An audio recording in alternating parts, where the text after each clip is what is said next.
Halo semuanya, nama saya Gaida Trisnanda Fariski, mahasiswa Universitas Bakri, dosen Dr. Insinyur Urip Sedyo Widodo MM.IPM, akan menjelaskan tentang analisa stres dan strategi coping pekerja terdampak PHK pada sektor manufaktur dan jasa selama pandemi COVID-19 di Indonesia.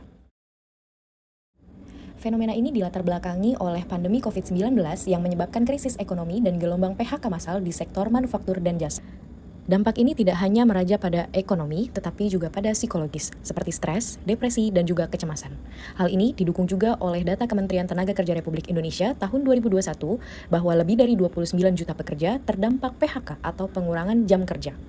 Pertama-tama, mari kita bedah faktor penyebab stres. Faktor penyebab stres yang pertama adalah tekanan finansial dan juga ketidakpastian pendapatan. Hal ini tentunya sangat dirasakan bagi orang-orang yang terdampak PHK pada pandemi COVID-19.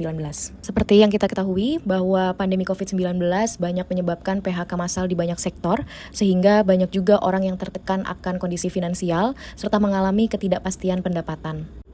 Selanjutnya adalah kecemasan kesehatan dan isolasi sosial. Banyak pekerja di Indonesia yang mengalami situasi di mana mereka harus bekerja untuk menghidupi orang-orang di sekitarnya, terutama keluarga. Beban keluarga ini menjadi faktor penyebab stres, di mana mereka yang tidak memiliki ketidakpastian pendapatan harus memikirkan juga beban keluarganya. Hal ini banyak terjadi pada pekerja perempuan, khususnya di bidang manufaktur, karena mereka harus membagi dua hal antara pekerjaan dan juga rumah tangganya, sehingga mereka harus memiliki peran ganda atau double burden. Yang terakhir adalah akses terbatas terhadap pelayanan sosial dan pelatihan kerja.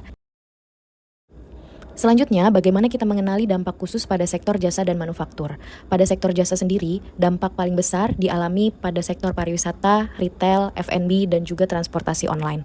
Banyak kehilangan pendapatan musiman sehingga mengalami stres akut.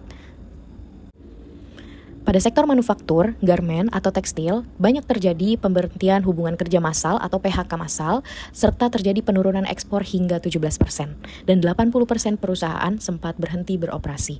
Dan dominasi pekerja perempuan sekitar 81% mengalami tekanan ganda, domestik, dan juga ekonomi. Ada dua analisis coping strategi. Yang pertama, problem focus coping. Ada 4 strategi yang mana menggambarkan individu untuk mencari pekerjaan baru, berwirausaha, pelatihan ulang atau reskilling, dan juga mengatur keuangan. Yang kedua adalah emotion focus coping. Emotion focus coping ini adalah mekanisme penyesuaian diri yang berfokus pada pengelolaan emosi daripada langsung menyelesaikan sumber masalahnya. Selanjutnya, saran. Ada 3 perspektif saran yang direkomendasikan pada situasi tersebut. Yang pertama, untuk pemerintah, kembangkan kebijakan ketenagakerjaan yang adaptif dan juga program reskilling. Yang kedua, perkuat layanan konseling kerja dan juga bantuan sosial. Untuk perusahaan, terapkan Employee Assistance Program atau EAP dan pelatihan manajemen stres. Yang ketiga, untuk pekerja, bangun resiliensi, kemampuan adaptif dan juga dukungan keluarga.